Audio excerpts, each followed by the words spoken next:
Seguindo então nossa revisão, agora nós veremos o significado da integral de superfície. Então, dado um campo vetorial contínuo numa certa região do espaço, contendo essa superfície S aqui, então nós temos uma superfície, nesse caso uma superfície aberta, a integral de superfície aberta ou o fluxo, esse é o significado dessa integral, através de S é definido como, então aqui a letra φ é o fluxo, integral de superfície, integral dupla, porque nós precisamos integrar ao longo de duas variáveis espaciais, a escalar de S. Então o significado dessa integral, que é aplicada em várias situações, é um significado de fluxo, ou seja, é um significado de linhas de campo que passam através dessa superfície aberta. Então, dado um campo vetorial, se definirmos aqui um elemento diferencial de superfície ds normal a essa superfície, se tem o seguinte, um resultado de integral que pode ser positivo, quando A e ds têm componentes na mesma direção, nesse caso aqui o ds normal à superfície tem componente na mesma direção do campo, então o resultado aqui, digamos, é resultado positivo.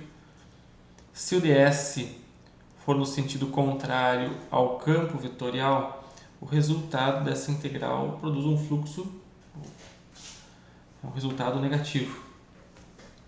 E a terceira possibilidade é o resultado desse fluxo ser zero. Quando acontece de o fluxo ser zero? Quando ou não tem campo passando através da superfície, ou quando o campo é perpendicular a essa superfície. Ou seja, quando o campo está formando 90 graus. Então, dado uma superfície, por exemplo, nessa direção e o campo está apontando na direção perpendicular, então se tem também um cálculo de fluxo zero.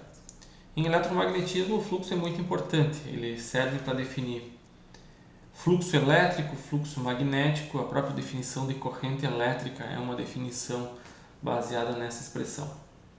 Outros exemplos de fluxo, por exemplo, um exemplo mais simples é o fluxo de água em um cano. Então, se nós temos a velocidade da água em uma certa seção transversal de um cano, e se nós integrarmos ao longo da seção transversal, se tem o que?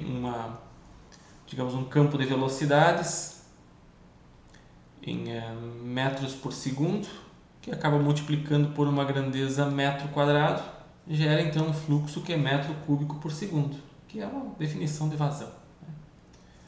A vazão, por exemplo, estimada de um rio pode ser medida em função da velocidade da água ao longo do perfil do rio e calculando, então fazendo-se uma aproximação por uma integral, por uma soma, que também se tem esse valor de aproximado de vazão de um rio. Então o fluxo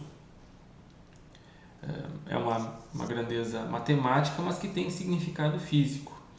E nós veremos várias situações onde nós temos esse tipo de cálculo. Lembrando que aqui é um fluxo através de uma superfície aberta. Nós temos também a possibilidade de ter um fluxo através de uma superfície fechada. A única diferença, pelo menos em termos da simbologia, é esse círculo aqui, na integral que representa então superfície fechada. Então, a forma de cálculo é muito parecida, só a questão dos limites de integração aqui, que vão realmente definir se a superfície é aberta ou fechada. Lembrando que o cálculo é sempre feito primeiro fazendo o produto escalar do campo vetorial, sabendo-se com antecedência quem é o ds, nós precisamos definir o ds através de superfícies planas, superfícies relacionadas, por exemplo, a curvas, como superfície da parede externa de um cilindro ou segmentos de esfera. Então, nós precisamos parametrizar adequadamente esse ds. E basta olhar lá nas tabelas de integração, de fórmulas, desculpa, quais são os elementos diferenciais aqui para se utilizar na integração. Tá? Então, dependendo do sistema de coordenadas, vamos escolher os DS adequados, calcular o produto escalar e a partir disso então calcular esses fluxos. A seguir eu quero fazer alguns exemplos relacionados a cálculo, como se calcula isso, e tanto a integral de linha quanto a integral de superfície, como a integral também de volume, que nós vamos ver a seguir, tem uma relação muito próxima com o divergente e o rotacional dos campos vetoriais. Então, nesse caso, essa operação aqui tem proximidade, tem relação com a divergência de um campo. Tá? Nós vamos ver a seguir como o fluxo também pode ser obtido a partir da análise do divergente desse campo vetorial. Mas a forma mais convencional é utilizando essa expressão.